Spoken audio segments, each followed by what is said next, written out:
C'est une tempête d'une rare violence, la plus forte depuis 50 ans. Avis de tempête. Avis de tempête. Alerte météorologique prévenant d'une violente tourmente politique. Contre la vie chère, une grève insurrectionnelle se déclenche dans tout le bassin minier. Saccage des machines et incendie. L'agitation s'était étendue aux mines du Nord. Un vent de colère souffle sur le pays. Du coup, j'étais furax, j'étais en train de danser, en train de courir partout, en train de gueuler les slogans. Des siècles d'injustice et d'oppression, des éternités de mépris envers les soumis et les pauvres ont préparé l'ouragan.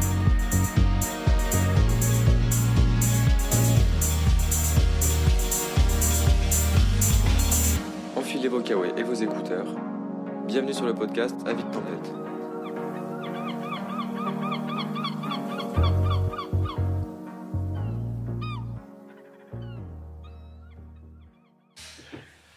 Bonjour, moi c'est Habib. Je suis artisan. Je fabrique des fours à pain et je fais du pain. Bonjour, moi c'est Alitzel. Bonjour, moi je suis Sembala et j'aimerais être un cuisinier et boulanger aussi. Et pourquoi pas de travailler avec la terre aussi, avec les temps. Bonjour, je m'appelle Tariq et je suis... Oh non, laisse tomber.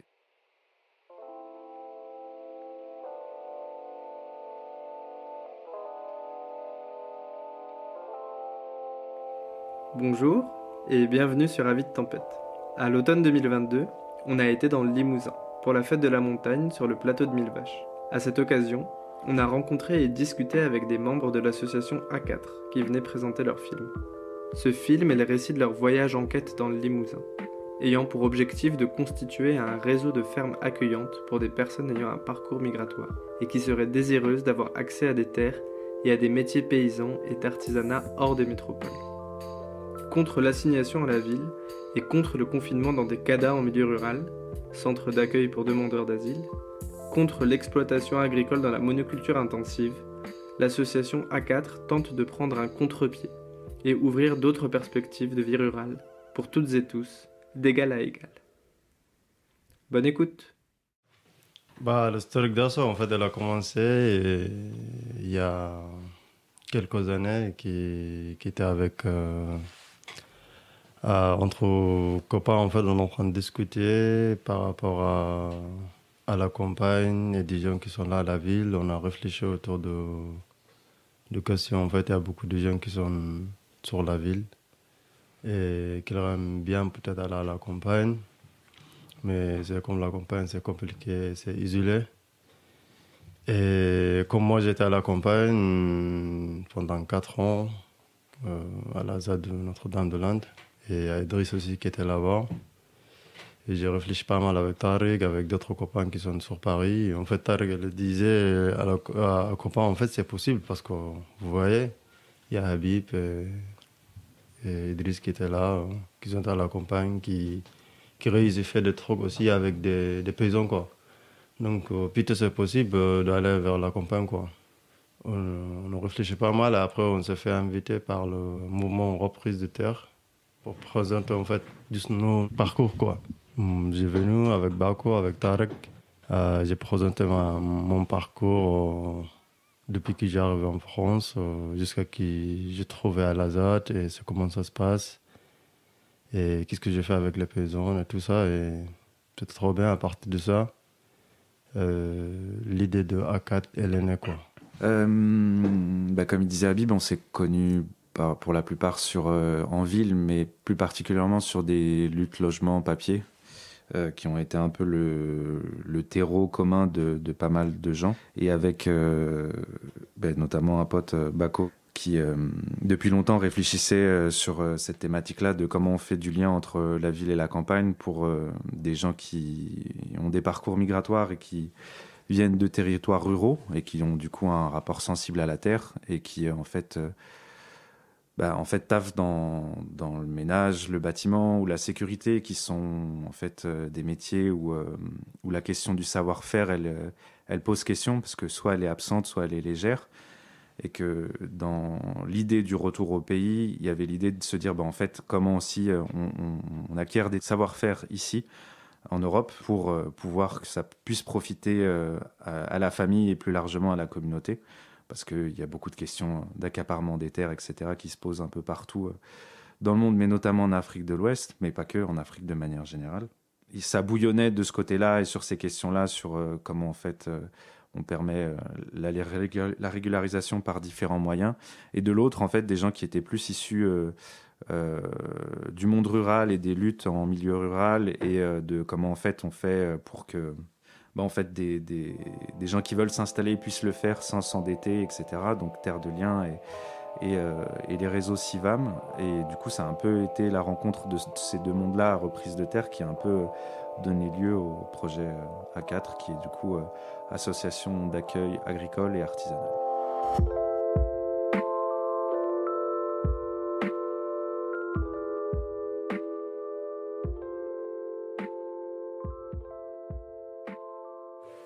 Idriss, il disait souvent pourquoi l'association ? Parce qu'on pourrait très bien dire, ah bah oui, il y a une rencontre, nous on veut aller à la campagne, il y a ce réseau de lutte qui existe dans les milieux agricoles, il y a ce réseau de personnes qui veulent trouver du travail à la campagne, etc. Mais voilà, chacun se débrouille tout seul.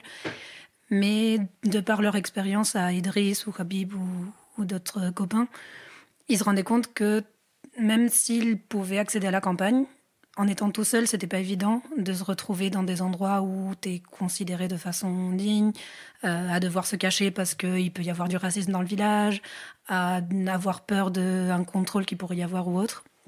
Et donc ils se sont dit, si on crée une association qui nous soutient et qui permet que plus de personnes puissent accéder à la campagne et pas juste nous individuellement, chacun à devoir trouver des façons de le faire, ça peut permettre d'être ensemble et de chercher ensemble des solutions et de créer un peu un réseau de fermes accueillantes, de territoires accueillants, que ce soit pour des formations ou des séjours plus ou moins longs, ou pour trouver des terres où travailler et s'installer. Et d'où l'idée de se créer en tant qu'association. Au début, quand l'asso s'est créé, moi j'étais pas encore là, mais il y a eu des petites rencontres à la ZAD de Notre-Dame-de-Lande, vers Marseille, avec des associations dans le coin là-bas. Et le premier voyage qui s'est un peu organisé vraiment, ça a été dans le Limousin en février. Donc on est venu une semaine et on a rencontré des fermes, des paysans qui étaient installés soit avec des vaches dans l'élevage, soit plus dans le maraîchage, soit aussi le Woofing France et JRS, une association qui fait un peu... des personnes qui veulent découvrir la campagne quand ils sont en CADA, en centre d'accueil pour demandeurs d'asile. Et ça nous a permis de voir qu'il y avait beaucoup d'enthousiasme pour de l'accueil. Et on s'est dit qu'il fallait continuer un peu ce genre de découverte de différents endroits pour tisser le lien en fait avec des personnes qui sont installées et voir où est-ce qu'on pourrait aller. Et le deuxième voyage qu'on a fait, c'était dans le sud-est. On est allé au Longomai et qui nous ont mis en lien avec d'autres associations dans le coin qui travaillent avec de l'agriculture ou de l'artisanat. Et pareil, on s'est dit, quel type de formation on pourrait faire sur place. Donc il y a de la conserverie, verger, maraîchage, élevage aussi, tissu, boulangerie. Et au mois d'août, j'ai passé 3 semaines ici, c'était trop bien et ça m'a plu beaucoup. Et vraiment, j'étais très très content d'être passé ces 3 semaines ici, quoi. Au début, j'ai venu pour faire la cuisine parce que je suis quelqu'un, je voulais juste être un cuisinier. Et donc, j'adore cuisiner tout le temps. Et Tariq, il m'a dit, il connaît quelqu'un qui est là-bas, il va contacter, savoir comment là-bas ça fonctionne, si c'est possible, je peux passer quelques semaines là-bas ou un mois. Après, il a contacté, il dit, tu peux venir passer 3 semaines ici. Et en attendant, on va voir, on a une petite cantine, et ça change tout le temps, tu cuisines avec des gens qui changent. Donc tu peux cuisiner, tu vas voir comment ça va te donner, si ça t'a plu, si tu peux rester ou... Après, c'est à toi de décider. Et je suis arrivé, j'ai passé 3 semaines, j'ai travaillé à la cantine. Et des fois, j'allais faire du pain à Goutaillon.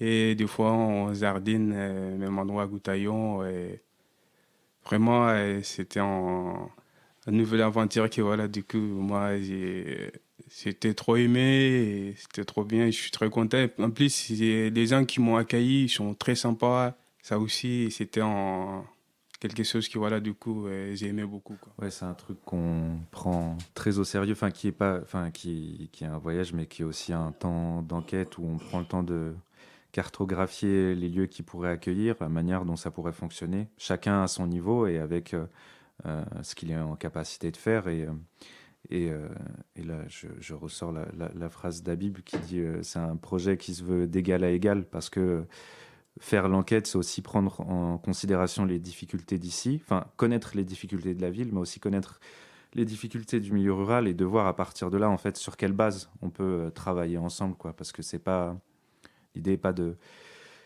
dans un projet qui viendrait en aide à, mais en fait de voir comment, à partir des difficultés chacune, en fait, on peut bosser ensemble, quoi. Et après, voilà, de cette première enquête qu'il y a eu en Limousin, il y a eu du coup Sambala qui a été en août, mais l'idée c'est de garder chaque fois du lien avec les territoires, de créer une dynamique, quoi, à la fois sur ce qu'on est en capacité de faire à partir, nous la plupart en Ile-de-France, mais pas que, et eux de leur côté sur ce qui est possible de faire en termes d'accueil, quoi.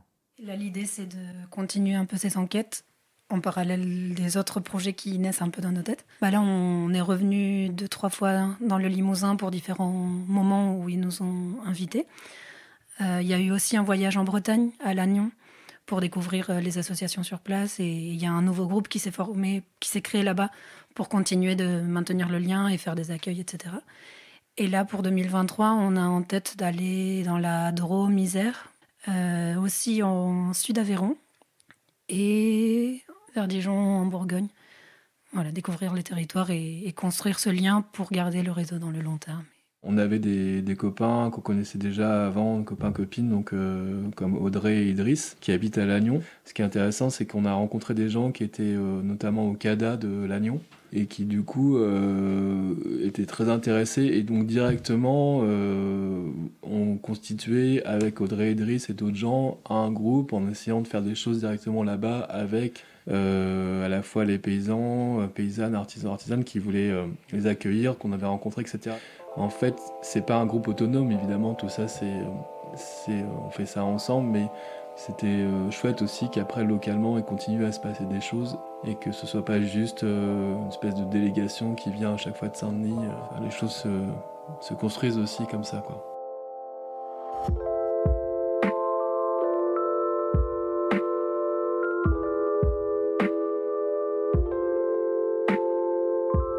On a quand même souvent l'image d'une ruralité très blanche, parfois un peu réac, et au contraire on perçoit les villes comme des espaces de refuge pour de nombreuses communautés de personnes exilées pour se retrouver, pour s'entraider.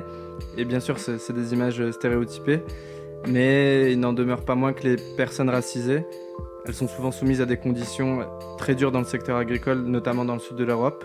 Je pense aux situations des travailleurs, travailleuses saisonniers, saisonnières agricoles, situations irrégulières aussi ou non, en France, en Espagne, en Italie, où il y a de la maltraitance, du sous-paiement et d'exploitation, en plus d'exclusion sociale qui limite complètement la participation à la vie de la société paysanne et aussi un isolement qui empêche l'organisation pour lutter contre ces conditions. Dans cette idée que tous les agriculteurs et agricultrices ne sont pas nos camarades, comment est-ce que vous envisagez de s'organiser contre ces conditions d'accueil qui profitent aussi parfois une main-d'œuvre vulnérabilisée et pas juste en mode on va accueillir et ça va être trop bien, on va s'échanger des trucs sur un pied d'égalité, quoi.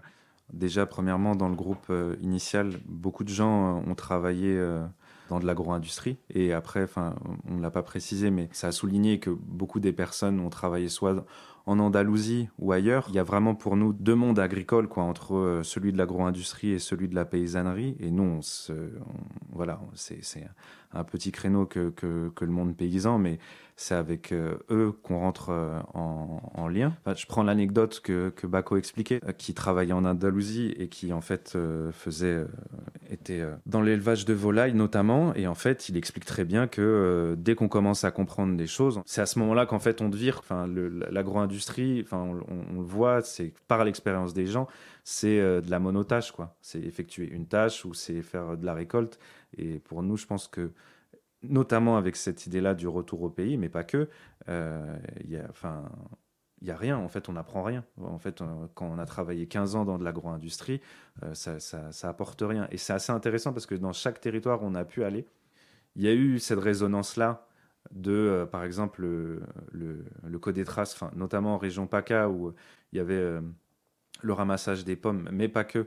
Le Codétras, pour le faire rapidement, c'est un collectif qui s'est monté de différentes personnes qui se sont mobilisés à la suite de la mort par épuisement d'un ouvrier agricole, des travailleurs détachés espagnols qui vont travailler dans le sud de la France, dont d'ailleurs il y a un procès en ce moment avec l'une des plus grosses entreprises, Terra Fecundis, qui est en procès avec l'État français parce qu'elle n'a pas payé ses impôts, clairement, et ses cotisations. Et en fait, cette thématique-là, en fait, de dire, bah oui, en fait, le créneau qui est laissé pour les gens en fait qui ont des galères de papier, c'est ce travail-là, c'est ce travail à la chaîne, hyper difficile, isolé et tout. Et depuis le début et assez rapidement, en fait, en tout cas collectivement, il y a eu cette clairvoyance de dire, bah en fait ça nous intéresse pas.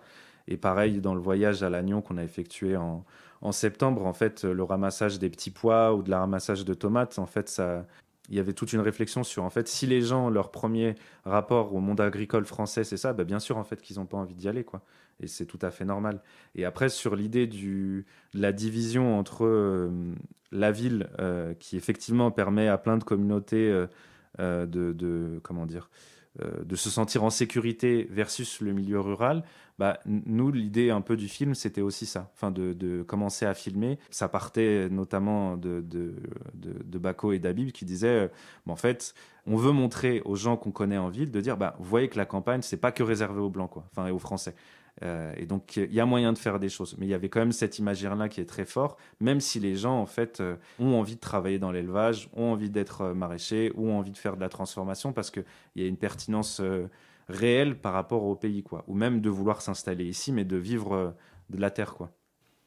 Je crois, en fait, le but de ça aussi, en fait, c'est en fait, de proposer des choses, parce qu'en fait, des gens qui arrivent ici, si direct, ils se tombent sur le agro-industriel, ils ne connaissent pas vraiment les d'autres agricultures, je crois, ils vont direct tomber. Parce qu'en fait, il y a des gens qui ont besoin de travail, parce qu'ils ont des responsabilités derrière. Il y a des gens qui ont besoin de l'argent. Il y a des gens qui ont besoin juste, en fait, du travail, de ne pas rester juste, en fait, coincé dans un, je sais pas, cadre ou un studio, quoi. Donc, s'il n'y a pas d'autres des gens qui peuvent proposer, en fait, d'autres types d'agriculture ou artisanat, directement, elle va tomber sur le agro-industriel, quoi. Après, il va là-bas, elle va rien comprendre, en fait. Il va apprendre rien, en fait. Même si dans son pays, elle a fait de agriculture ou d'artisanat, quoi. Donc là, parce que oui, tu viens dans un pays, tu connais pas. Et aussi, il y a des difficultés de la langue, quoi. Ça, c'est ce qu'on a vu, quoi. Donc, si tu parles pas la langue aussi, ça va être très, très compliqué. Et tu peux être isolé, et tu fais du travail ça te plaît pas, en fait. C'est le travail, mais en fait, tu n'as pas le choix. Et c'est pour ça, l'assaut, il va permettre, en fait, juste orienter avec le réseau et tout ça, on ouvre des portes pour des gens qui sont en vie, en fait. Moi, j'ai rencontré Tariq l'année dernière et c'est le moment que, voilà, du coup, je commence à discuter avec Tariq. Et il m'a juste parlé des assos et il m'a dit, ouais, on a fait une première enquête et on va faire une réunion et ce sera une bonne occasion que tu puisses participer et voir comment ça fonctionne. Donc, c'est là que, voilà, du coup, je suis arrivé et je ne comprenais pas trop, mais quand même, c'était quelque chose qui est très important et ça m'a plu beaucoup. Mais après, je suis rentré et j'ai commencé à réfléchir et comment moi aussi je peux intégrer cet asso et qu'est-ce que moi aussi je peux apporter dans cet asso. Et j'ai réfléchi beaucoup ces derniers temps et après voilà, du coup j'ai commencé à participer un petit peu, à voir des certaines choses, même si je connais pas trop de travailler avec la terre ou comment l'asso fonctionne, mais en participant, ça peut m'aider à comprendre certaines choses qui, voilà, du coup, que je ne connais pas. Et donc, voilà, du coup, c'est pour ça qu'aujourd'hui, je suis avec Akat et j'espère que, voilà, du coup, je vais toujours encore continuer à travailler avec eux. Ce sera un grand plaisir pour moi.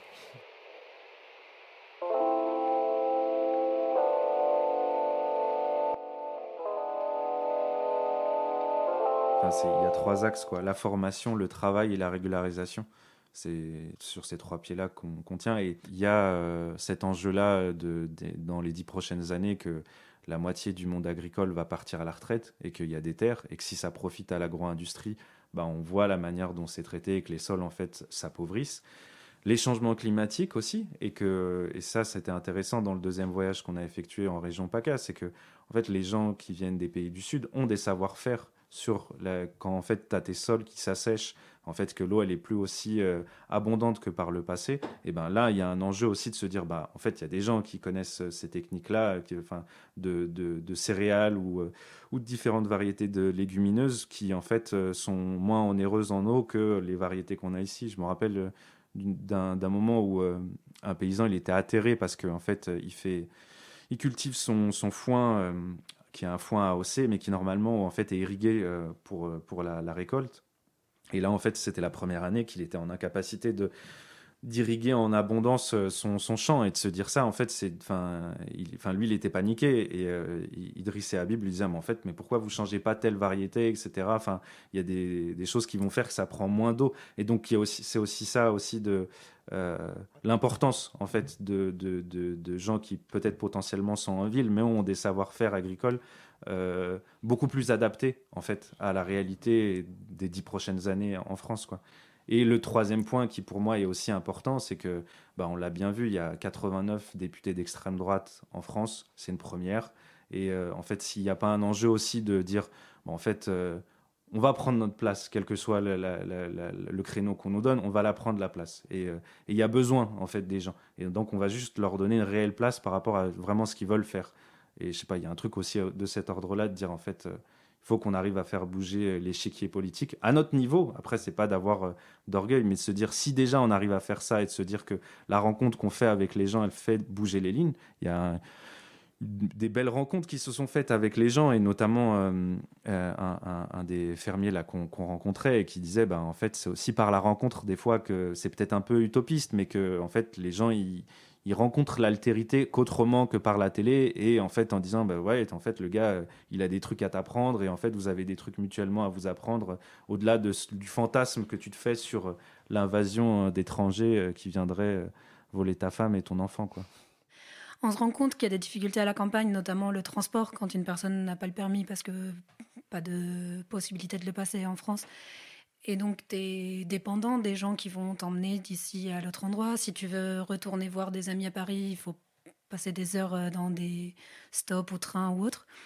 Donc, l'idée, c'est aussi avec l'asso de se dire, on y va à plusieurs. Au lieu d'une personne toute seule arriver à Tarnac, on peut y aller à 2 et voir comment ça se passe. Ou aussi trouver des territoires où il y a déjà des associations locales, notamment par rapport à l'aide administrative, parce que les personnes vont devoir aller à la préfecture pour les papiers ou vont devoir faire des démarches dans différents types de situations.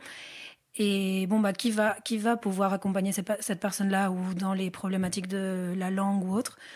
Et si déjà le paysan qui est en galère pour son travail parce que c'est mal payé, parce que c'est très dur, parce que c'est des heures et des heures de travail par semaine, si en plus il doit se charger de l'accompagnement administratif ou du transport de la personne, c'est une charge très grosse. Donc avec l'asso, on se dit aussi comment faire pour que le paysan il trouve son compte là-dedans. Et donc s'il y a des assos locales qui font plus de l'accompagnement administratif ou qui sont déjà en lien avec des personnes exilées, etc., ça permet de répartir un peu. Dans les mouvements de retour à la terre de ces dernières années, on constate qu'il y a une large part de personnes collapso qui partent se mettre au vert, un peu pour se préparer à l'effondrement. Les imaginaires associés à ces pratiques sont assez racistes, du fait qu'on associe la raréfaction des ressources à des moments où les réponses les plus adaptées seraient du type « chacun pour soi », ou comme dans les discours racistes de l'État et de la droite, des trucs comme « il n'y aura pas de place pour tout le monde ». En plus de ça, Ces imaginaires, ils oublient largement la part de personnes qui resteront malgré tout en ville, et du coup manquent clairement à réfléchir aux liens et aux solidarités entre ville et campagne. Comment vous, depuis vos perspectives, vous appréhendez ces questions ?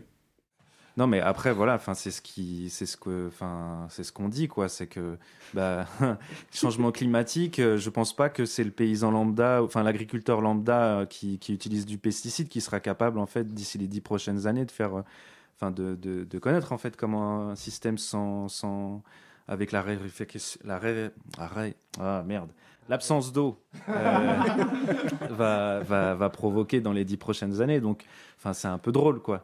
Je pense que c'est là où pour nous, c'est vraiment de laisser une vraie place aux gens, quoi. Pardon, après je fais une digression, mais c'est parce que je trouve que ça va avec. C'est que l'idée des voyages, c'est ça aussi, c'est de dire, en fait, il n'y a pas des sachants et des non-sachants. Il y a des gens qui ont des compréhensions différentes du français, de la réalité administrative, mais c'est pas grave. En fait, on se tient ensemble parce que tout le monde a ses atouts et ses connaissances par rapport au milieu agricole. Par exemple, moi, je connais pas grand-chose aux questions agricoles. Je connais peut-être un peu le droit français, mais c'est tout, quoi. Et voilà, en fait, chacun amène sa bille, en fait, et c'est comme ça qu'on avance, et c'est ça aussi qui fait la richesse du projet, c'est l'hétérogénéité, et c'est que, en fait, on laisse une place au savoir-faire des gens, quoi.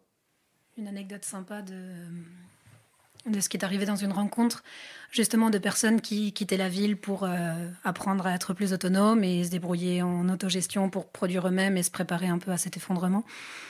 Quand on a présenté l'asso, il y avait un intérêt, c'était ah oui, c'est un chouette projet, mais on s'est rendu compte de ce différent un peu de ces personnes-là cherchent à sortir du système complètement, donc à déserter la société et tout ce qui a à voir avec un salaire, etc. Et le projet de ACAD, c'est justement une réinsertion, c'est de trouver du travail rémunéré pour avoir un salaire, pour avoir une condition de vie correcte, une maison, des papiers et une situation stable. Donc c'est un peu cette contradiction qui peut exister à certains moments, mais qui n'empêche pas de travailler ensemble et de se dire non, on ne veut pas dépendre de tout ça, mais il y a des gens qui en ont besoin tout simplement parce qu'ils n'ont pas juste ce papier qui dit je suis français, j'ai droit au RSA. Et donc voir un petit peu comment permettre à ce que chacun s'y retrouve. Tout à l'heure, quand Tariq, tu parlais que c'est pas seulement que les gens qui sont en ville sortent et aillent à la campagne, mais que aussi il y a des gens qui sont enfermés dans leur CADA en campagne et qui ont envie d'aller en ville, pouvoir faire ce double lien. Et notamment Khabib, en tant que soudeur et qui fabrique des fours à pain en métal, là il cherche un atelier sur Paris. Donc on peut aussi être artisan à la ville. Mais l'idée, c'est surtout de permettre à chacun de réaliser le projet qu'il a envie de réaliser et pas d'être contraint, soit à l'agro-industrie, et donc, ok, ça reste agricole et ça reste en milieu rural, mais c'est du monotage, comme m'expliquait Tariq. Et du coup, éviter ça de la même façon qu'éviter les personnes qui sont contraintes à rester en ville et qui sont dans des métiers comme l'agro-industrie, sauf que c'est le ménage, la construction, et c'est également esclavagisant, quoi. Et ce lien ville-campagne, que tout le monde puisse faire les allers-retours comme ils le sont en fonction de ses envies.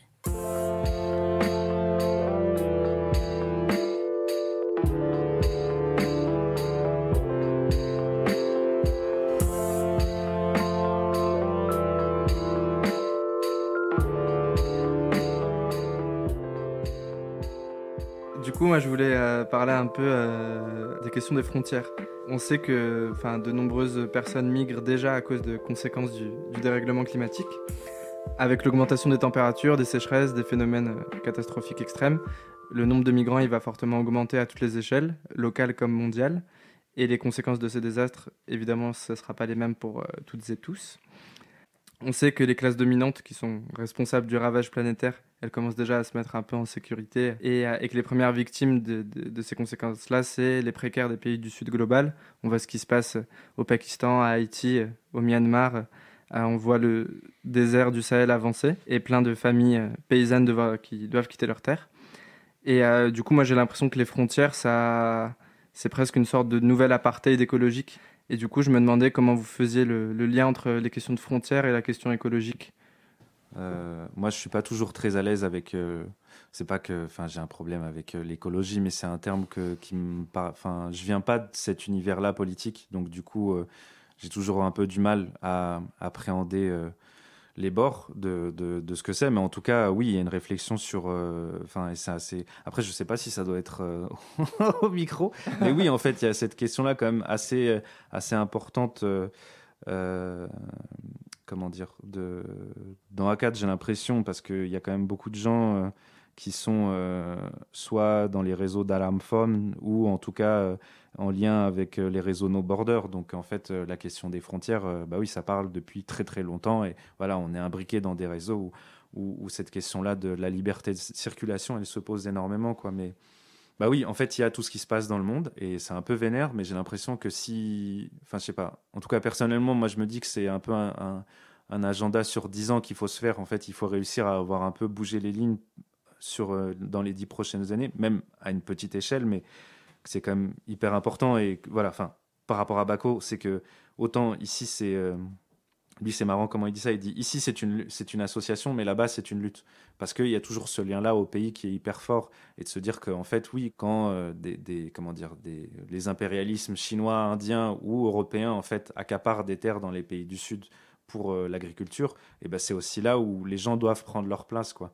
Et donc, c'est un peu, une espèce d'hypocrisie en fait du système, comment il marche, parce que à la fois on laisse pas de place ici aux gens et à la fois là-bas on leur vole leur terre, quoi. Et donc c'est comment on fait aussi pour que les gens puissent cultiver là où ils ont envie de cultiver, quoi, et que s'ils veulent le faire de manière circulaire, ils le peuvent aussi, et qu'il y a, voilà, c'est aussi cet enjeu-là, quoi, de dire que la désertion des campagnes, des pays du Sud, qui du coup dévitalisent ces territoires-là, qui se retrouvent dans les grandes villes pour travailler, pour être la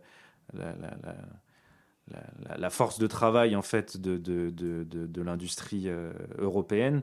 En fait, il y a aussi l'enjeu qu'elle déserte et qu'elle, en tout cas, je redis les propos des copains, mais de retour au pays, quoi, avec l'idée de se dire que en fait, si c'est pas nous, et avec soit en fait on revient par le cercueil parce qu'en fait on aura épuisé toute notre vie à travailler dans le bâtiment, la sécurité ou le ménage avec des heures impossibles et avec des systèmes de sous-traitance qui font qu'on est exploité. Soit c'est ça, soit en fait on prend les terres et en fait on fait qu'on a un rôle social dans nos communautés et dans nos familles, quoi.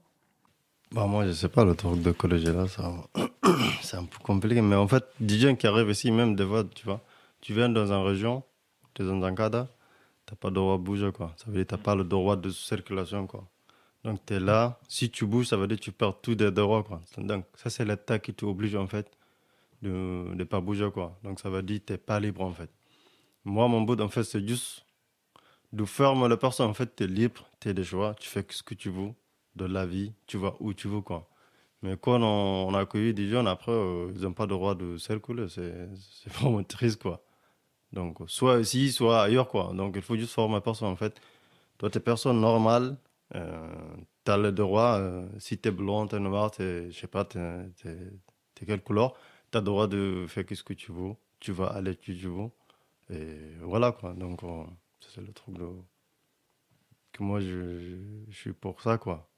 Être fermé tout le temps, parfois même ça te ferme à toi-même à l'intérieur. Et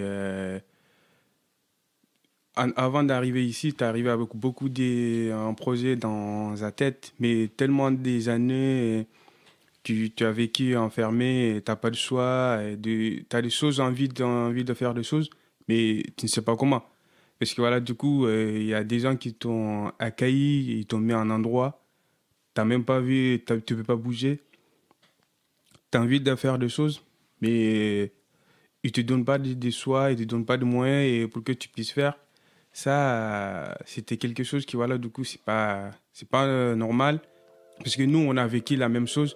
Donc, on ne voulait pas que toi aussi, tu viennes d'arriver et tu le vécu la même chose. C'est pas... Parce qu'on sait que, voilà, du coup, c'est quoi là derrière.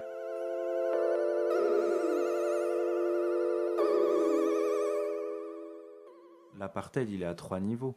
Il est à la fois à l'extérieur parce qu'on ne laisse pas les gens, à la fois ceux qui sont à l'intérieur et qu'on ne laisse pas de statut, ou comme il disait Habib, en fait, en étant un CADA, on est coincé sur un territoire. Hein.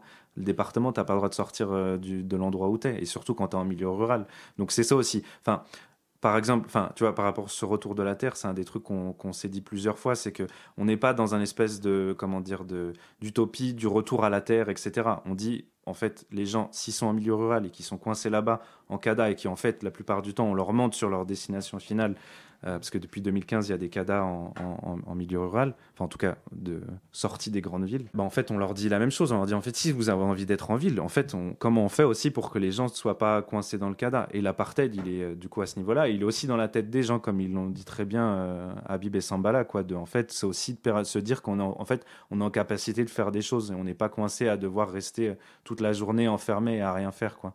Du coup, voilà, il y a un truc de cassé à tous les niveaux, quoi.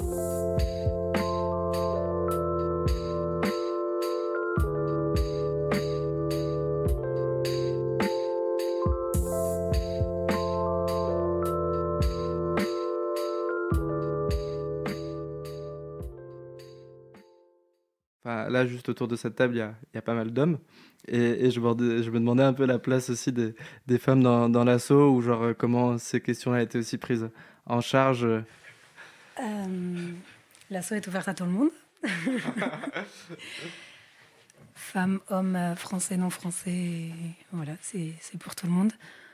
La question de pourquoi il n'y a aucune femme issue de parcours migratoire qui est dedans dans les voyages, etc. J'ai aussi posé la question. et en fait, c'est souvent parce qu'elles ont des enfants et que c'est pas si facile, ou parce que, il y a une autre asso, amie de notre asso, dont d'autres personnes peuvent mieux parler que moi. Non, mais oui, il y a. C'est marrant parce qu'en fait, dans l'invitation qui avait été faite par Reprise de Terre, plein de gens du 93 étaient présents, dont l'association La Cantine des Femmes Battantes, où je participe depuis 3 ans maintenant. Et en fait, voilà, c'est la phrase d'introduction d'A4, c'est ceux qui traversent la mer connaissent la terre. C'est la phrase d'Aminata Koïta, du coup, qui est une des cuisinières de la cantine, et qui, elle, oui, souvent en milieu rural, mais le problème, c'est, oui, la question des enfants, de se dire, en fait, les écoles, et c'est marrant parce que, dans ces histoires-là de CADA, etc., une des cuisinières s'est retrouvée un bout d'un moment un peu dans la même phase de, en fait, on leur dit, vous êtes à Bordeaux. Non, en fait, finalement, vous n'êtes pas à Bordeaux. Vous êtes à 50 bornes dans l'autre ville. Non, en fait, vous n'êtes pas à 50 bornes dans l'autre ville. Vous êtes encore plus loin. Et la scolarisation des enfants, etc., était hyper difficile. Et je pense que même si il pouvait y avoir des gens bienveillants autour, c'est compliqué, quoi. Il y a un truc où ça se pose pas de la même manière. Après, voilà, le projet, il est récent. Et en fait, la plupart du temps, dans les dynamiques dans lesquelles on se retrouve, les femmes, elles ont souvent des enfants en bas âge, et la question à la fois de la santé, de la scolarité des enfants, etc., elle se pose différemment en milieu rural, parce que c'est un truc qu'on n'a pas dit, mais en fait, les services publics, il y a une déliquescence, en fait, des services publics, écoles et autres, et même transport. Il y a des inégalités de fait liées aux questions de genre, en fait aussi de l'accès au monde rural, et notamment quand on est une meuf. Mais non, en tout cas, elle se pose. Après, je pense qu'on est au début et que pour l'instant, on est encore dans une phase de défrichage, mais ça, c'est sûr qu'on la pense. Et on la pense notamment dans notre protocole d'accueil sur les questions, en fait, sexisme et autres. On a eu des discussions autour de ça et de, en fait, comment aussi on intègre ces questions-là, parce qu'elles sont grave importantes, comme les questions de racisme. On arrive à la fin de ce podcast. Et du coup, moi, je voulais vous demander une dernière chose, c'est comment vous soutenir ou vous rejoindre pour les personnes qui nous écoutent et qui sont intéressées par ce que vous faites. Pour l'instant, on s'autofinance, donc en termes économiques, on cherche à chaque fois des subventions, des trucs pour pouvoir financer ces voyages enquêtes et pour pouvoir, quand par exemple Sembala est venu pendant 3 semaines, trouver l'argent pour payer le voyage, la nourriture, etc. Là, on vient de créer une page Facebook et un site web. Donc pareil, s'il y a des gens qui ont des compétences de communication pour mettre à jour et ce genre de choses, c'est toujours bienvenu. On cherche un minibus pour pouvoir faire ces voyages et pas galérer à chaque fois à trouver une voiture. L'idée, c'est aussi que l'association puisse se disséminer ou que des projets... être en lien avec des projets parallèles ailleurs. Donc On a aussi envie de traduire le film et les informations qu'on communique en anglais ou en arabe ou en d'autres langues. Donc s'il y a des compétences en ce sens-là, c'est bienvenu aussi. S'il y a des gens qui entendent parler de terres disponibles ou en tout cas de projets collectifs dans lesquels ils voudraient être, qui souhaitent s'installer, eh ben, nous on est chaud aussi pour réfléchir ensemble. Ou des personnes qui sont déjà installées et qui ont envie de transmettre, d'échanger, de partager. L'asso elle est ouverte pour, je sais pas, s'il y a des gens qui veulent intégrer l'asso ou donner un coup de main, je sais pas, au niveau administratif et tout ça, c'est possible. Donc pour nous contacter, il y a un mail, donc c'est assoa4, ASSOA et le chiffre 4, @risap.net. Donc là, on vous répondra à toutes vos questions. Et pour donner de l'argent, il y a le Hello Asso. C'est un site internet qui permet de financer des projets associatifs.